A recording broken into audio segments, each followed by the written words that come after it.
Westminster Shorter Catechism, 67 to 69. Question 67. Which is the sixth commandment? The sixth commandment is, thou shalt not kill. What is required in the sixth commandment? The sixth commandment requireth all lawful endeavors to preserve our own life and the life of others. Question 69. What is forbidden in the sixth commandment? The sixth commandment forbiddeth the taking away of our own life or the life of our neighbor unjustly, or whatsoever tendeth thereunto. In our last lesson, we talked about love of neighbor, and we're now in the midst of what has been called the second table of the law. We are called in the second table of the law, and particularly in the fifth commandment, to honor all people irrespective of their authority position, whether that be superiors, inferiors, or equals. Now we turn to the subject of our neighbors' lives. We are not only to honor them, but we are also to actively seek out the preservation of their lives. And not just to preserve them, but also to advance their quality and well-being. The sixth commandment is simple in its structure: you shall not kill. Now immediately we must cut off misconceptions. This law is not to be taken in a strictly literal and narrow way. This is not a prohibition against all killing. For example, it does not prohibit the killing of animals. Further, it does not prohibit killing in self-defense, nor does it prohibit killing in circumstances of just war. What is clearly in view is unjust killing. Understanding that there are different forms of unjust killing. There is, for example, manslaughter or accidental killing. And then there is murder. And even here, there are different degrees of murder, and the Mosaic Law unpacks all of those. But killing is not only the active taking away of a life, and this is the real burden here of these questions, because killing is any failure to preserve the life of our neighbor. Of course, that preservation begins with preserving our own life.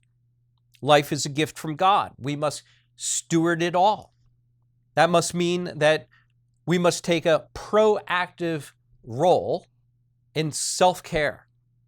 We are to love our neighbors, after all, as ourselves.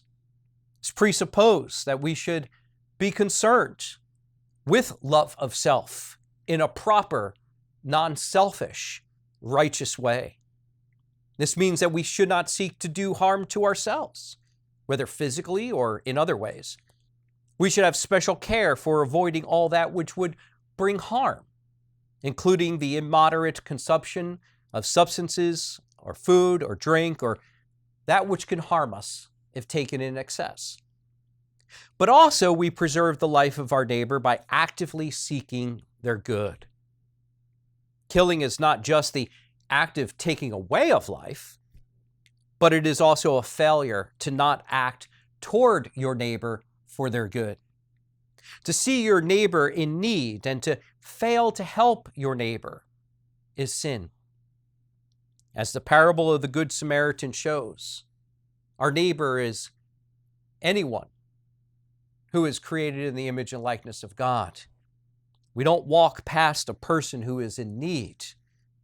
That is a passive form of killing. While we're on the subject of the relation between us and our neighbor, consider as well the golden rule in Matthew chapter 7, verse 12. Doing unto others what you would have them do unto you assumes that you want good to be done unto you. We are to love others as we love ourselves, as we look after our own well-being, which is appropriate. So we should also look after the interest of others, even going so far as to perhaps prioritize their interests even over our own. But that is not all, because killing is not an exclusively or even primarily a physical act. But according to Jesus, murder is something that is also verbal and emotional, and it is perhaps first and foremost verbal and emotional. Matthew chapter 5, verse 22 says, "Everyone who is angry with his brother will be liable to judgment. Whoever insults his brother will be liable to the council, and whoever says, 'You fool,' will be liable to the hell of fire." It is not good enough to go our entire lives never having killed anyone, although that's a good thing. It's not as if we go our whole lives never murdering a person, that we can just sort of check off that box and call it all good, as if somehow we have filled all righteousness simply because we are not in prison for being murderers. But even, this is the teaching of Jesus, but even the emotion of anger toward our brother is murder. And here Jesus doesn't have in view righteous indignation, that disdain that we have towards sin, particularly heinous sin. But what he has in view here is anger towards a brother, even our brother who is himself a fellow sinner. To harbor anger, to harbor hatred or disdain towards our brother, is to have already murdered our brother in our hearts. But you can do the same with insults and harsh words, like calling your brother a fool.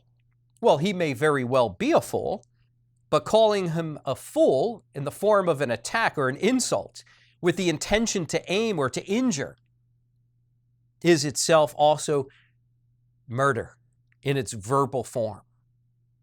Love calls us to minister to one another gently, even when another person is in sin.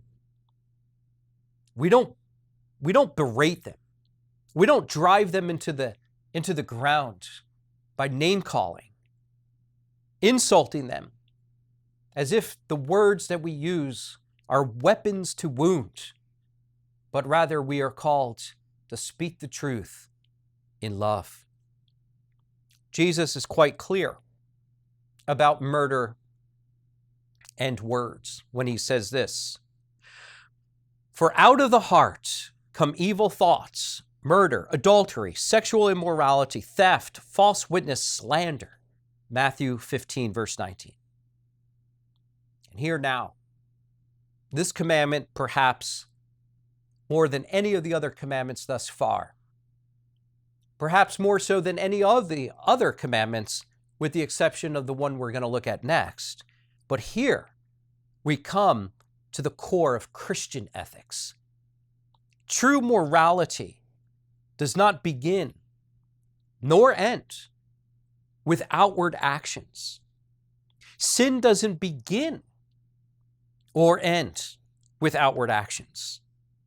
Sin begins in the human heart and with the will. And when the heart is deceitful and desperately wicked, even if it's one's outward actions are restrained and held back from what is really wanting to be done, the sin has already been committed within the conscience and the heart of man. This is made clear for us in the 6th commandment on killing, and it will be made all the more clear in the 7th commandment as well.